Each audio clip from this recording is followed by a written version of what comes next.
Assalamualaikum warahmatullahi taala wabarakatuh.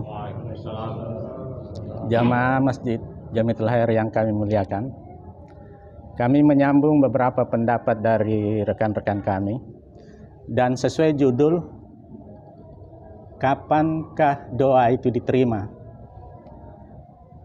Menurut referensi dari beberapa ulama, insya Allah semua doa itu menurut mereka, doa itu insya Allah dijabah semua oleh Allah Subhanahu wa Ta'ala. Mungkin yang menjadi kalimat lanjutan, kapankah doa itu, kalau kita meminta, kapankah itu dibalas? Nah, itu kan menjadi masalah. Sesuai yang kami tahu, ada 3 cara Allah Subhanahu wa Ta'ala membalas kita punya doa. Pertama, kalau kita berdoa secara terus-menerus dan apabila ada musibah yang turun, karena tentang musibah itu hanya Allah yang tahu. Seandainya tiba-tiba ada musibah, katakanlah doa kita itu ukurannya X plus 2. Terus musibah yang datang itu X plus 1. Maka musibah itu akan ditolak, tolak bala. Itulah kekuatan doa. Jadi ada 3 cara Allah memanfaatkan doa dari kita semua itu.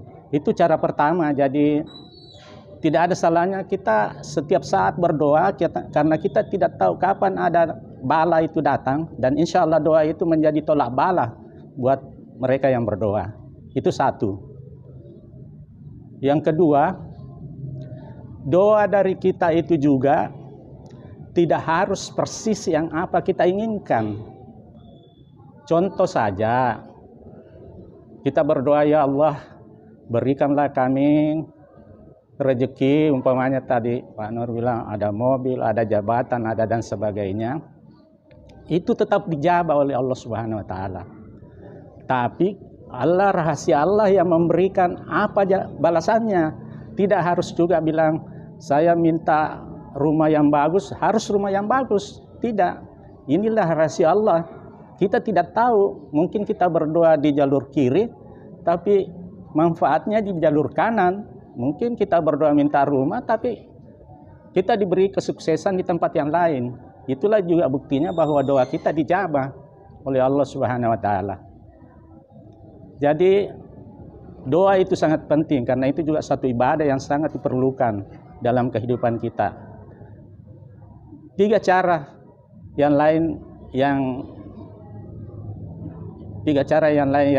dijanjikan oleh Allah Subhanahu wa Ta'ala menurut ulama, yaitu doa kita kalau di dunia ini belum sempat kita rasakan apa yang kita doakan selama ini, dan insya Allah dijanjikan oleh Allah di yaumil akhir. Karena di sana nanti sangat dibutuhkan pertolongan-pertolongan, dan yang bisa membantu kita di yaumil akhir itu hanya doa. Kenapa Allah yang poin kedua tadi atau 1, 2 itu tidak persis apa yang kita minta harus sama, dan ini rahasia Allah. Tapi secara logika begini, logika dunia, kalau kita berdoa, ya Allah, berikanlah saya kekayaan yang sempurna, atau ya Allah, berikanlah saya jabatan yang baik, berikanlah saya keluarga yang baik. Kalau semuanya dikabulkan sesuai keinginan kita, suatu waktu habis semua yang keinginan kita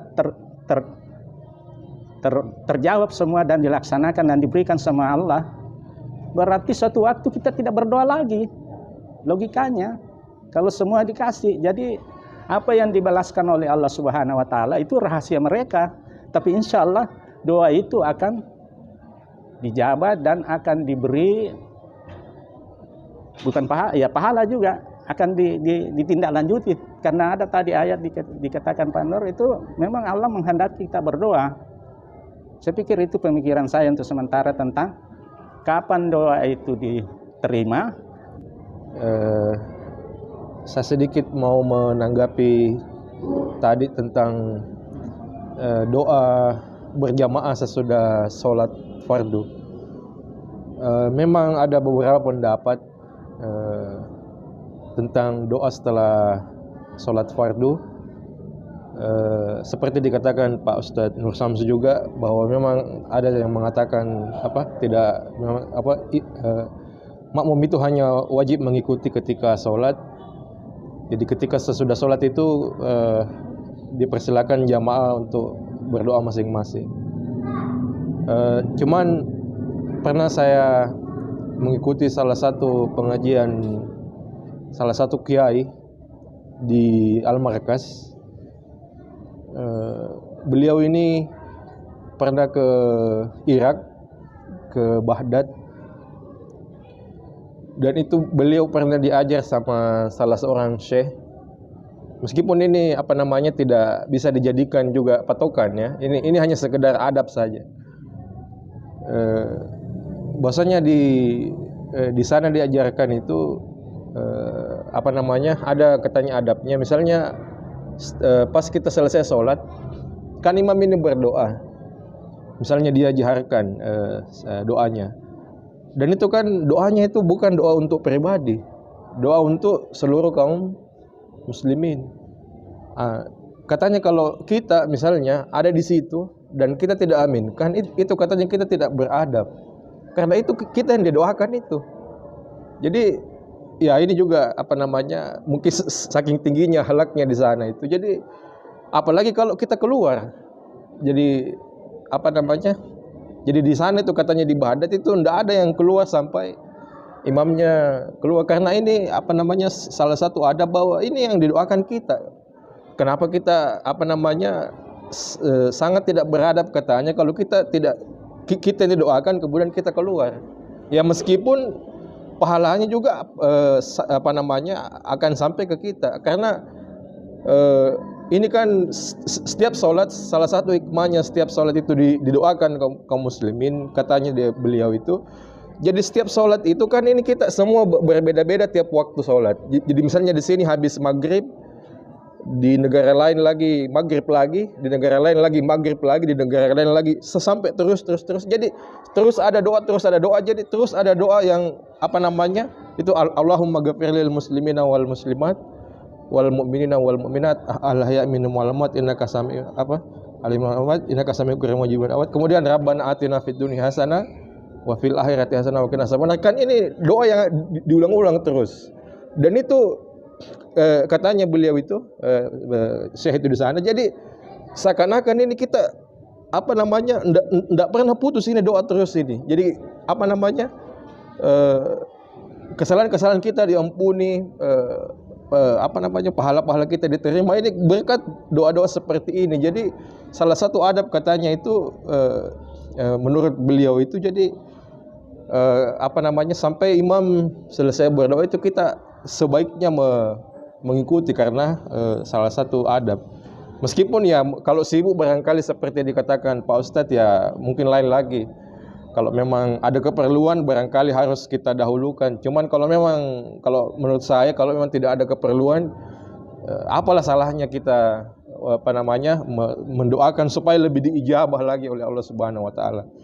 Dan kemudian juga Pak Kiai itu pernah juga menjelaskan bahwa di sana itu saking adabnya itu jamaah tidak keluar sebelum imamnya keluar. Jadi saking menjaga adab itu Pak, tidak pulang dulu jamaah kalau imamnya tidak keluar. Bahkan ada satu cerita, ini ada dari Indonesia pernah ke sana, kemudian menjadi imam. Kemudian dia tinggal di masjid itu lama. Dia heran ini kenapa anak muda ini tidak keluar kan? Dia juga zikir, habis doa dia zikir di masjid. Ini anak muda kayak tunggu dia. Baru dia bilang, dia tanya kan, bilang kita tinggal di mana? Di sini. Oh iya.